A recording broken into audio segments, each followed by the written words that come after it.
Grave the ক্রেভে চলে এসেছি আর একটা নতুন রেসিপি আর একটা নতুন ভিডিওর সাথে। কেমন আছো বলো সবাই? গরম কেমন পড়েছে? গরম হোক আর যাই হোক, সন্ধেবেলাতে কিছু টুকটাক না খেলে যেন মনটা হয় না। তাই আজকে বানিয়ে দিয়েছি মাত্র 5 মিনিটে কিভাবে ইভিনিং স্ন্যাক্স বানাবে। যেহেতু গরম তাই বেশিক্ষণ তোমাদের কিচেনে রাখবো না, ঝটপট বানিয়ে নেব। এর জন্য নিয়ে নিয়েছি 3-4 পিস আলু। যতটা খাবে সেই পরিমাণ আলু নেবে। আলুটাকে ভালোভাবে সেদ্ধ করে নেবে, তার সাথে মাখিয়ে দেবে পরিমাণ মতো কর্নফ্লাওয়ার, চিলি ফ্লেক্স, নুন, গোলমরিচ গুঁড়ো ও অরিগানো। সবটাকে ভালো করে মিক্স করে একটা ডো তৈরি করে নিতে হবে। তারপর সেখান থেকে ছোট ছোট সাইজের লেচি কেটে হাতের সাহায্যে এরকম চ্যাপটা করে নিতে হবে।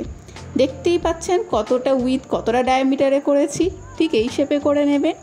সবগুলো এইভাবে করে নিয়েছি আমি, এবং তারপর যে কোনো আপনার পছন্দ মতো শেপ দেবেন। আমি এখানে স্মাইলি করেছি সবগুলো, আর স্মাইলিটা কি করেছি সেটাও দেখাচ্ছি আপনাদের।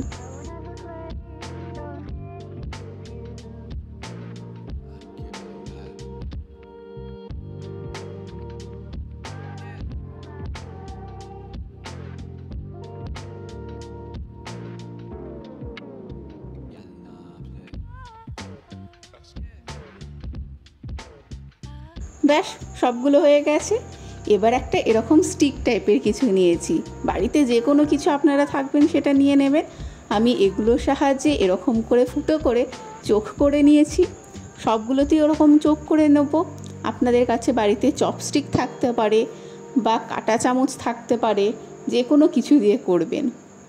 আর আমি মুখের স্মাইলিটা করার জন্য এখানে চামচ নিয়ে নিয়েছি। চামচটা দিয়ে মুখের মতো করে দিলেই ব্যাস রেডি আমাদের স্মাইলি।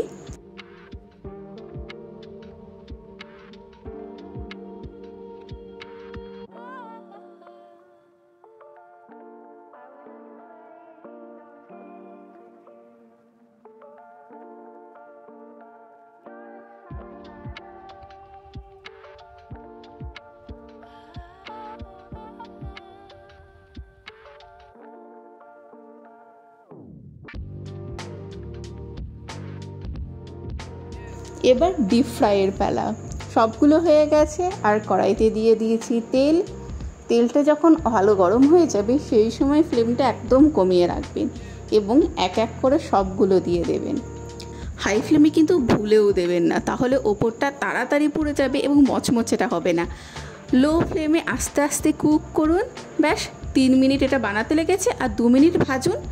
পাক্কা 5 মিনিটে রেডি হয়ে যাবে আপনাদের ইভিনিং স্ন্যাক্স। বাড়িতে একবার অবশ্যই ট্রাই করবেন, আর বানানোর পর আমাকে তো থ্যাঙ্কস বলতেই হবে। বাড়িতে বানান এবং আমাকে জানাবেন কেমন হয়েছে। যদি ভালো লাগে তাহলে একটা লাইক, শেয়ার এবং সাবস্ক্রাইব করে পাশে থাকবেন। দেখা হচ্ছে নতুন কোনো রেসিপির সাথে নতুন ভিডিওতে। ততক্ষণ সবাই ভালো থাকবেন।